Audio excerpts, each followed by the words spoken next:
2nd February 1943, Northern Pocket, Stalingrad. The silence was worse than the gunfire.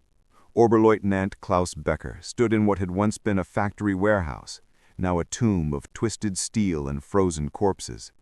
Around him, the remnants of his battalion, 19 men out of the 800 who had marched into Stalingrad 5 months ago, sat motionless against the ice-covered walls.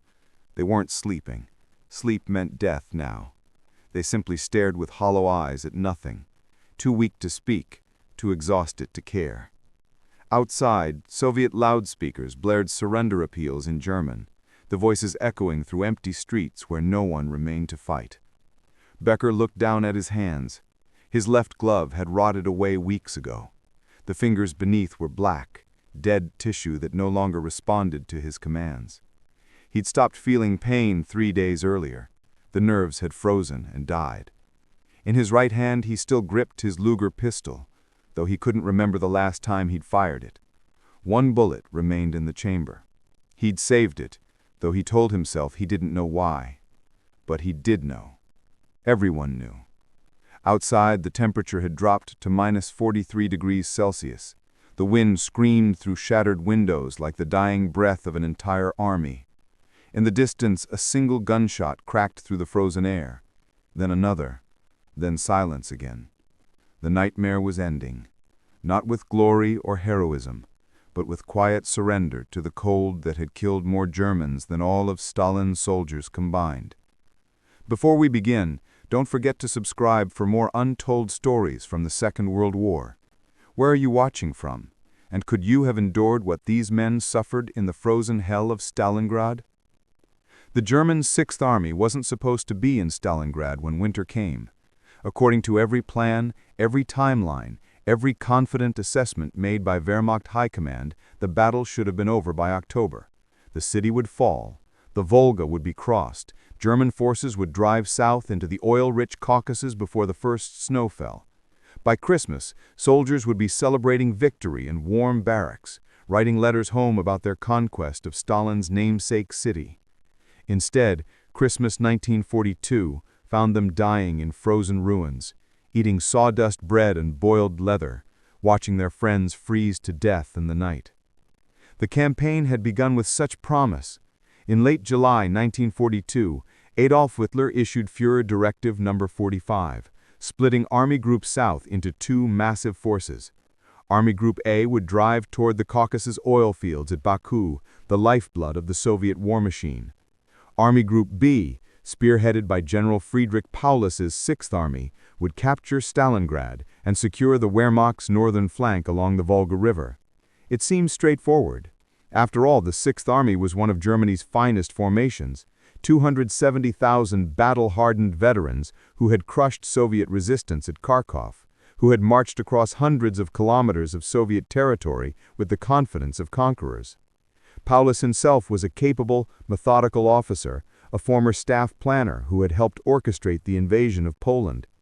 His forces included elite units, the 71st Infantry Division, the 389th Infantry Division, the 14th and 24th Panzer Divisions with their Mark III and IV tanks, and full Luftwaffe support from Fliegerkorps of 8. Behind them came supply columns stretching back over 1,000 kilometers to Germany, a logistical marvel that kept hundreds of thousands of men fed, armed, and mobile across the vast Russian steppe. On 23 August 1942, the Sixth Army reached the Volga River north of Stalingrad. That same day, the Luftwaffe launched the most concentrated bombing attack of the Eastern Front. Over 600 aircraft, Junkers Ju-87 Stuka dive bombers, Heinkel Henny 111 medium bombers, and Dornier Do-17s attacked in waves throughout the afternoon and evening. They dropped more than 1,000 tons of high explosive and incendiary bombs on a city built largely of wood. The resulting firestorm consumed entire districts. Flames rose hundreds of meters into the air, visible from 50 kilometers away. The Volga River itself seemed to burn as ruptured oil storage tanks spilled their contents into the water. In a single day, approximately 40,000 civilians died. Men, women, children, and elderly burned alive or suffocated in cellars as firestorms consumed the oxygen. Survivors emerged from shelters to find their city transformed into an apocalyptic landscape of ash, rubble, and twisted metal. But they didn't flee. Stalin had issued Order Number 227, not one step back, and the NKVD security forces enforced it ruthlessly. Civilians who tried to evacuate across the Volga were turned back at gunpoint. Workers in the tractor factories, which had been converted to produce T-34 tanks, continued working even as German artillery shells fell around them. Women dug anti-tank ditches with hand tools. Children carried ammunition to the front lines. The entire city became a fortress, and everyone in it became a defender. The German ground assault began immediately after the bombing. Panzer spearheads crashed through Soviet defensive positions on the city's outskirts. Infantry followed, clearing bunkers and trenches with grenades and flamethrowers. The Germans expected to reach the city center within days, maybe a week. Soviet forces were disorganized, outnumbered, and reeling from the bombing. Victory seemed inevitable. But Stalingrad refused to fall. What the Germans failed to understand was that the Luftwaffe bombing, while devastating, had transformed Stalingrad into the perfect defensive terrain. Every collapsed building became a fortress. Every pile of rubble became cover for snipers and machine gun nests. Streets were blocked by debris, forcing German tanks into predictable routes where Soviet anti-tank guns waited. The city had become a three-dimensional maze where conventional military advantages, armor, artillery, air support, meant little. General Vasily Chuikov, who took command of the Soviet 62 Army defending Stalingrad on 12 September 1942, recognized this immediately. Chuikov was a tough, pragmatic veteran who had survived the Russian Civil War and Stalin's military purges through a combination of competence and political awareness. He understood that fighting the Germans in open terrain was suicide. Their combined arms tactics were too effective, their coordination too precise. But in close-quarters urban combat, those advantages evaporated. Chuikov issued a simple, brutal directive: hug the Germans. Soviet soldiers were ordered to stay within grenade-throwing distance of enemy positions at all times. This prevented German artillery and Luftwaffe bombers from providing support without hitting their own troops. It forced combat into close hand-to-hand range where Soviet numerical superiority and desperation could offset German training and equipment. The result was a style of warfare unlike anything the Wehrmacht had experienced. Battles lasted days for single buildings. The grain elevator, a massive concrete structure near the river, was defended by a small Soviet garrison for 5 days against repeated German assaults, supported by tanks, artillery, and flamethrowers. When German forces finally broke through on 22 September, they found the defenders had fought to the last man. The floor was ankle-deep in spent shell casings. Bodies were piled in the stairwells where they died fighting. The Red October factory, the Barakati gun factory, and the Dzerzhinsky tractor factory became legendary killing grounds. These industrial complexes with their massive workshops, assembly halls, and connecting tunnels were contested meter by meter. Soviet workers fought alongside soldiers, sometimes rolling freshly assembled T-34 tanks directly from production lines into combat. Foundry workers used molten metal as a weapon, pouring it onto German attackers from upper floors. Machine shops became sniper positions. Basement boiler rooms became bunkers. One German infantryman, a clerk from Munich who had been drafted in 1940, wrote to his wife in October, "We fight for a single room for 3 days, then realize the enemy is still in the cellar below us. We throw grenades down the stairs, and they throw grenades back up. We fire through the floors, they fire through the ceilings. We can hear them breathing, we can smell them. Sometimes we can see them through cracks in the walls, but we cannot kill them all. For every Russian we kill, 2 more appear. This is not war, this is slaughter, this is madness." Pavlov's house became a symbol of Soviet resistance. Sergeant Yakov Pavlov, a young NCO from Novgorod, led a platoon that captured a 4-story apartment building overlooking a key square on 27 September. What followed was a 58-day siege that became legendary. Pavlov's men, Russians, Ukrainians, Kazakhs, Uzbeks, Georgians, a true cross-section of the Soviet Union, fortified every window with sandbags and machine guns. They planted mines and barbed wire around the building's perimeter. They knocked holes through internal walls to move between rooms without exposing themselves to sniper fire. They dug a communication trench 150 meters to the Volga for supplies and reinforcements. German forces attacked repeatedly: infantry assaults, tank-supported attacks, artillery bombardments that lasted hours. They never took the building. Soviet propaganda later claimed that more Germans died attacking Pavlov's house than died taking Paris. While exaggerated, the claim captured something true about the savage intensity of Stalingrad's combat. A single building, properly defended, could hold up an entire regiment. By late October, both sides were exhausted. The Germans had captured most of Stalingrad's industrial district and pushed the Soviet 62nd Army into a narrow strip of ruins along the Volga, sometimes no more than a few hundred meters wide. But they couldn't deliver the final blow.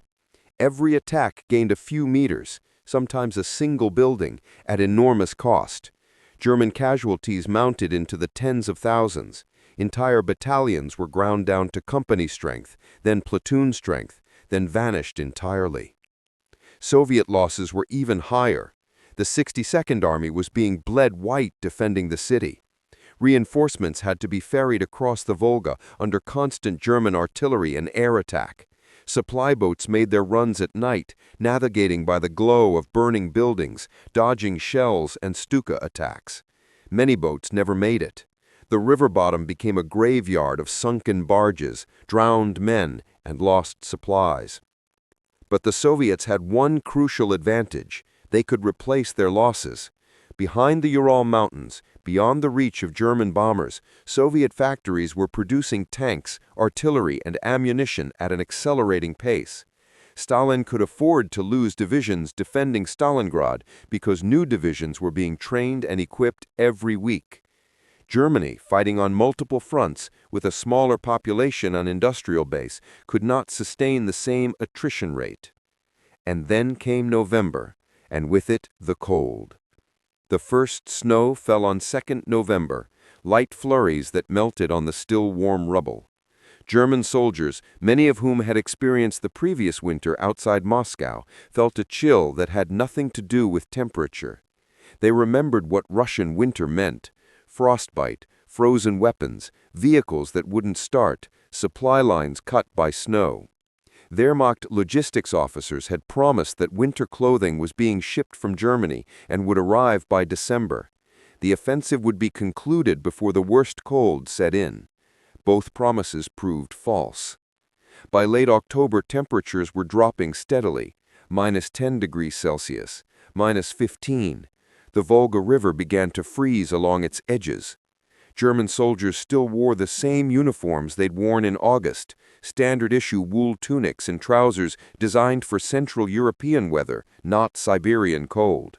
They had no proper winter coats, no insulated boots, no cold weather gear beyond what they could scavenge from dead Soviet soldiers or trade with rear echelon units.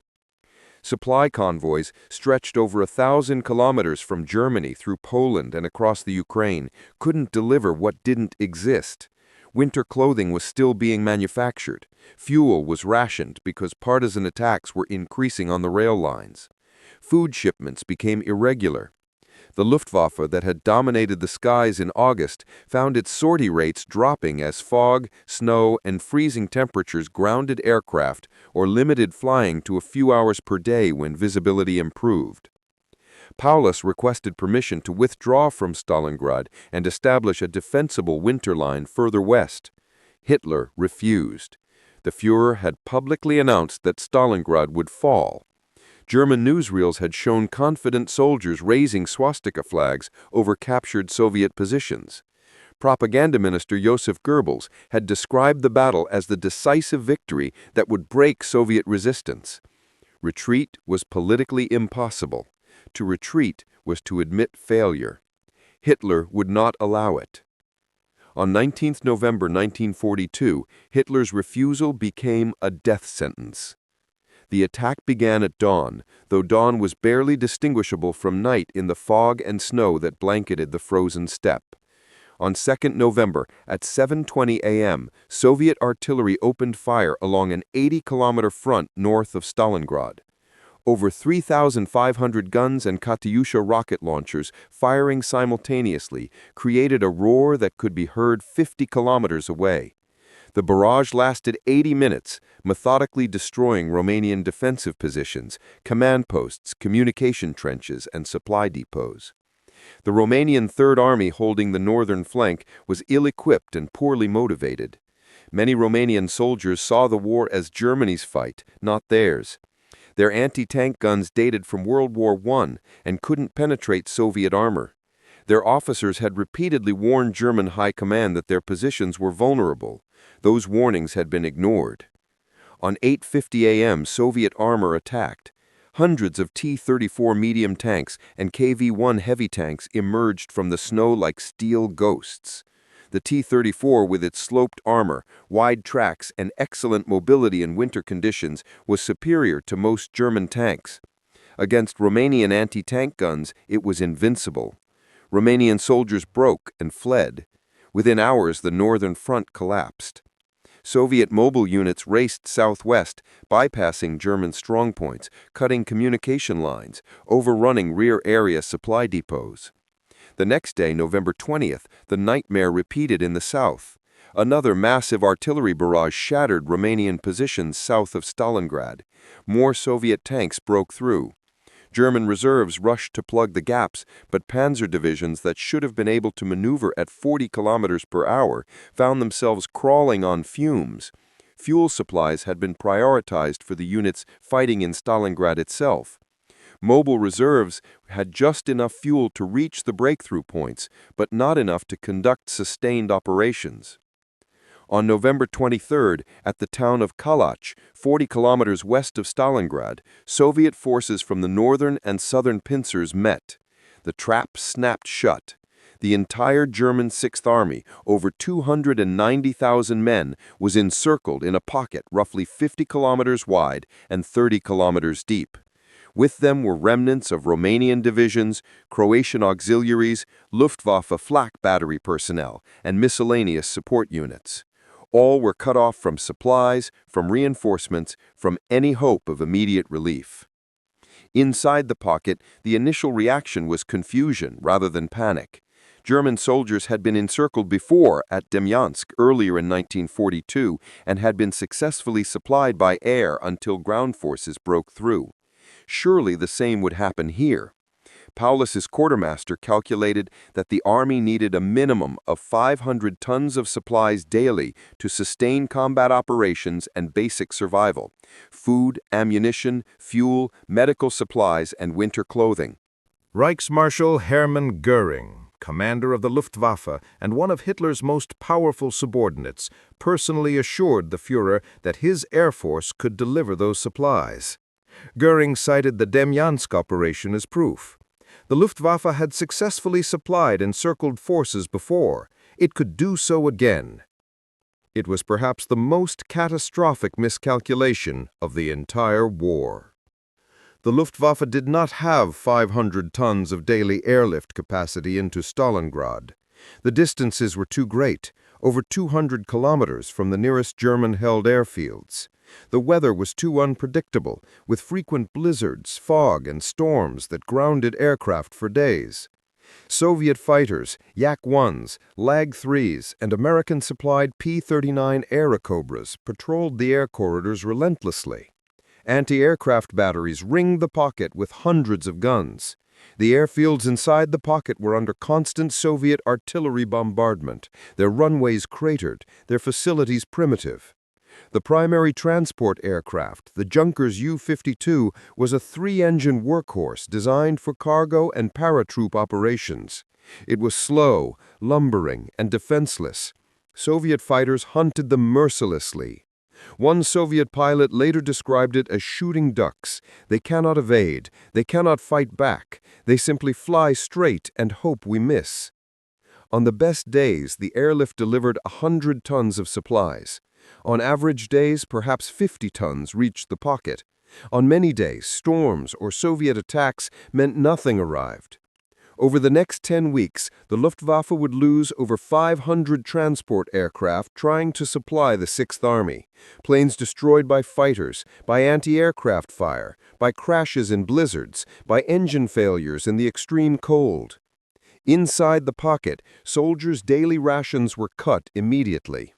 The normal German Army ration provided about 3,000 calories per day for combat soldiers. Within days of encirclement, that was reduced to 300 grams of bread, a portion smaller than a man's fist. Then 200 grams. By December, 100 grams, a slice the size of a playing card. Meat disappeared. Vegetables were a memory. Coffee became roasted acorns mixed with melted snow. Horses were slaughtered for meat. The Sixth Army had over 30,000 horses when encircled, draft animals for artillery and supply wagons. They were systematically killed and butchered. Soldiers ate horse meat boiled into thin stew. When the horses were gone, they ate anything organic they could find. Leather belts were boiled to extract whatever nutrition might exist in the hide. Soldiers chewed on grass frozen in the snow. They scraped frost from walls to drink because water supplies had frozen solid. Starvation set in with terrifying speed. A German infantryman's body, designed to operate on 3,000 calories per day during combat conditions, was receiving perhaps 700 calories. Muscle mass disappeared first as the body consumed protein for energy. Fat reserves, already depleted by months of combat, vanished entirely. Then the body began breaking down organs, the liver, kidneys, heart, to survive. Men became skeletal. Their eyes sunk into their skulls. Their skin turned gray and papery. They moved slowly, conserving every calorie because walking expended energy they couldn't replace. But the cold was worse. Much, much worse. December brought temperatures that veterans of the previous winter said they'd never experienced. Minus 30 degrees Celsius became normal. Minus 35, minus 40 on the worst days. At these temperatures, the world becomes hostile to life itself. Exposed skin freezes in minutes, the tissue crystallizing as water in cells turns to ice. Breath freezes in the lungs, creating a painful crackling sensation with every inhalation. Metal becomes so cold that touching it with bare skin tears the flesh away. Weapons malfunction as lubricants thicken to sludge. Vehicle engines refuse to start no matter how long mechanics work on them. German soldiers, still wearing their summer uniforms, with perhaps one additional layer of clothing scavenged from dead comrades or stolen from rear areas, were dying of exposure by the thousands. The Wehrmacht had sent its men to fight a summer campaign. No one had seriously planned for them to be fighting in Russia in December. Frostbite became epidemic. Soldiers wrapped their feet in newspaper, in rags torn from corpses' clothing, in anything that might provide insulation. It didn't help. The cold found its way through every barrier. Toes turned white, then gray, then black as tissue died from lack of blood flow. Fingers became useless clubs that couldn't grip a rifle or pull a trigger. Ears and noses blackened and fell off. Men urinated on their hands trying to warm them, only for the urine to freeze instantly. Field hospitals, primitive aid stations set up in cellars and ruined buildings, filled with frostbite casualties. Surgeons performed amputations by candlelight using hacksaws because medical supplies had run out weeks ago. Men screamed as blackened toes and fingers were removed without anesthesia. Many died from shock or blood loss. The ones who survived were cripples, unable to walk or hold a weapon, but still trapped in the pocket with no way to be evacuated. One Wehrmacht medical officer kept a journal throughout the siege. His entry for 15th December read, "Performed 14 amputations today. No anesthesia, no bandages, no antibiotics. All I can do is saw off the dead tissue and hope they don't die from infection. Most do. The smell is unbearable, gangrene and necrosis. Yesterday a boy from Frankfurt, 19 years old, begged me to cut off both his feet. They were black to the ankles. I refused, hoping we might save them. He took his pistol and shot himself. I cannot blame him. I do not know why the rest of us continue." Sleep became a form of suicide. Soldiers knew that falling asleep in the open meant freezing to death. They huddled together for warmth in cellars and ruins, pressed body against body, sharing body heat because they had no other source of warmth. Even so, men would wake to find the soldier next to them had died during the night, frozen solid. Those who died were stripped of their clothing immediately. The living needed those extra layers more than the dead needed dignity. Fuel was so scarce that vehicles sat immobile, their engines frozen, abandoned where they'd stopped. Tanks became shelters for their crews, who huddled inside the steel holes, which at least blocked the wind. Artillery pieces couldn't be moved. The guns sat silent because there was no fuel to tow them and no ammunition left to fire. Soldiers burned furniture, then structural beams from buildings, then anything wooden they could find. When the wood ran out, they tried burning uniforms, leather equipment, even frozen corpses soaked in precious fuel. The psychological toll was immense. Men watched their friends die slowly, not from bullets, but from starvation and cold. They listened to Soviet loudspeakers broadcasting propaganda in German, promising hot food, medical care, and survival for those who surrendered. They received letters from home that described Christmas celebrations, warm houses, families gathered around fires, letters that described a world that no longer seemed real, that might as well have been describing life on another planet. Some men committed suicide rather than continue. A gunshot in the night, a body found hanging from a rafter. Others simply gave up, stopped eating the meager rations they received, stopped moving, and waited for death. The German word Fingerlinge emerged, the freezing ones, soldiers who had lost hope and were dying of cold but not yet dead, sitting motionless in corners, staring at nothing, waiting for the end. Christmas 1942 arrived with temperatures at minus 38 degrees Celsius. There were no celebrations, no traditional songs, no special meals. Soldiers sat in frozen ruins and ate their 100-gram bread ration if they had been fortunate enough to receive anything from the supply flights. The Luftwaffe had attempted special Christmas packages, chocolates, cigarettes, small luxuries meant to boost morale. Less than a quarter made it through. Soviet fighters shot down several transports. Others dropped their cargo outside the pocket, where Soviet soldiers collected German Christmas packages and laughed at the luxury items, cigarettes, cognac, chocolate, meant for men who were starving. One sergeant from Hamburg wrote in his diary on Christmas night, "Christmas in hell. Müller died today. Just sat down against the wall during our watch and never got up. We left him there because we're too weak to move his body. Tomorrow we'll cut strips from his uniform to wrap our feet. God forgive us. God forgive Germany for sending us to this place." By early January 1943, the pocket had shrunk dramatically. Soviet forces attacked relentlessly from all sides, using massive artillery barrages followed by infantry and tank assaults. German defenders, weakened by starvation and cold, could barely hold their positions. Ammunition was critically low. Machine gunners were issued 50 rounds per day, not enough to repel a determined assault. Soldiers were told to conserve bullets, to let the enemy get close before firing, to make every shot count.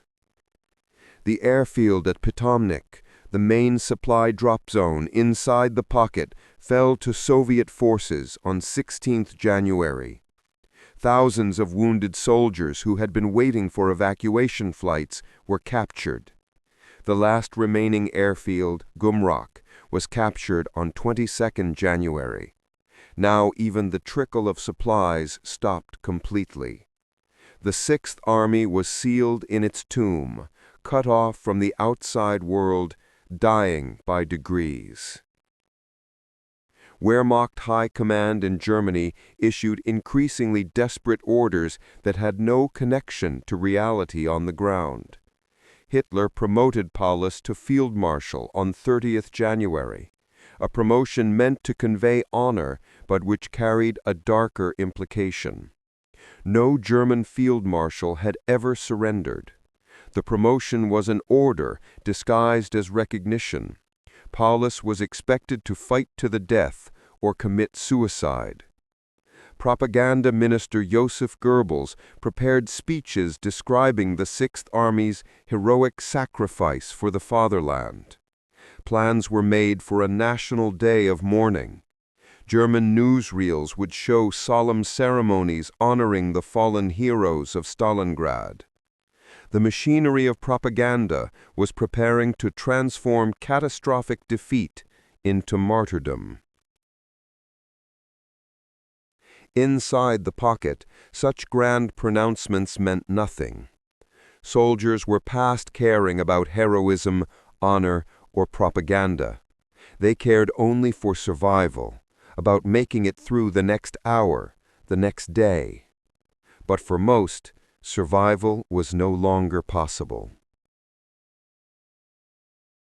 On 31st January 1943, Friedrich Paulus sat in a basement office of the Univermag department store, which had become the Sixth Army's final headquarters. Above him, Soviet tanks were systematically clearing the last blocks of German resistance. Around him, his staff officers waited in silence, their faces gaunt, their uniforms hanging loose on starved bodies. Outside, the temperature had dropped again, -42 degrees Celsius. The wind howled through shattered windows. Paulus had received Hitler's message promoting him to field marshal. He understood what it meant, the expectation that he would die here, either in battle or by his own hand, rather than surrender and face the humiliation of captivity. For hours, Paulus sat in silence. He thought of the 91,000 men still alive in the pocket, starving, freezing, waiting for orders that would never save them. He thought of the hundreds of thousands already dead, buried in shallow graves or left where they fell to be covered by snow. He thought of the promises of relief that never came, the supplies that never arrived, the support that evaporated like breath in the frozen air. At 7:35 a.m. on 2nd February, Paulus surrendered. The southern pocket laid down its weapons. 2 days later, the northern pocket surrendered as well. The Battle of Stalingrad was over. Of the 290,000 Germans encircled in November, approximately 91,000 survived to surrender. But survival was relative. They were skeletal, disease-ridden, frostbitten, and broken. Their average weight had dropped below 50 kilograms. Many could barely walk. Soviet POW camps, themselves struggling with insufficient supplies and brutal conditions, became death camps for the Germans. Over the following months and years, thousands more died from typhus, dysentery, malnutrition, and untreated frostbite injuries. Of the 91,000 who surrendered, only about 6,000 would ever see Germany again. Most didn't survive past 1943. They had endured Stalingrad's hell, only to die slowly in captivity. The Soviet Union counted its own catastrophic losses. An estimated 478,000 Soviet soldiers died during the battle, with over 1 million wounded. Civilian casualties approached 50,000. The city itself was obliterated. Not a single building remained structurally intact. The factories Stalin had fought so desperately to hold were twisted metal. The streets were mass graves. But the strategic impact was seismic. Germany had lost an entire army, one of its finest, most experienced forces. The Sixth Army simply ceased to exist. 22 divisions, hundreds of thousands of men who had marched confidently across Europe, were gone. The equipment losses were staggering. 900 aircraft, 1,500 tanks, 6,000 artillery pieces, 60,000 vehicles. It was a blow from which the Wehrmacht never recovered. More importantly, Stalingrad broke the myth of German invincibility. The blitzkrieg that had terrified Europe was stopped, surrounded, and destroyed, not primarily by superior tactics or heroism, but by the simple mathematics of encirclement, starvation, and cold. From Stalingrad forward, the strategic initiative belonged to the Red Army. Germany would fight desperately for 2 more years, but it would be fighting a defensive war, retreating westward, bleeding itself white in a war of attrition it could not win. Today, 70 years later, the ruins have been rebuilt as Volgograd. Mamayev Kurgan, the hill that changed hands so many times, is crowned with the Motherland Calls, an 85-meter statue visible for miles. Beneath that statue, in soil churned by millions of shells, workers still occasionally find relics, bullets, helmets, dog tags, bones. German and Soviet, they lie together in the earth, united in death. The soldiers who died in Stalingrad, German and Soviet alike, didn't die for grand strategy or ideology. They died because they were there, trapped in a battle neither side could abandon. They died because Hitler refused to allow retreat.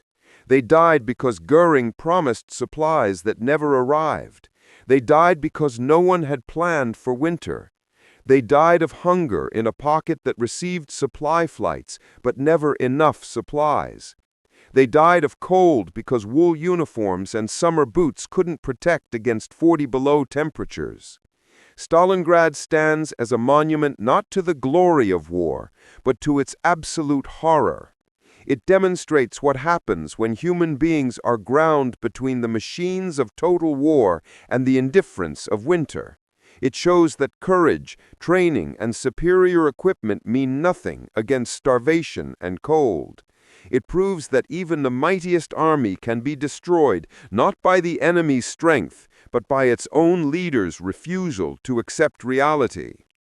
The nightmare lasted for 199 days, and when it ended, Hitler's army was dead in the snow.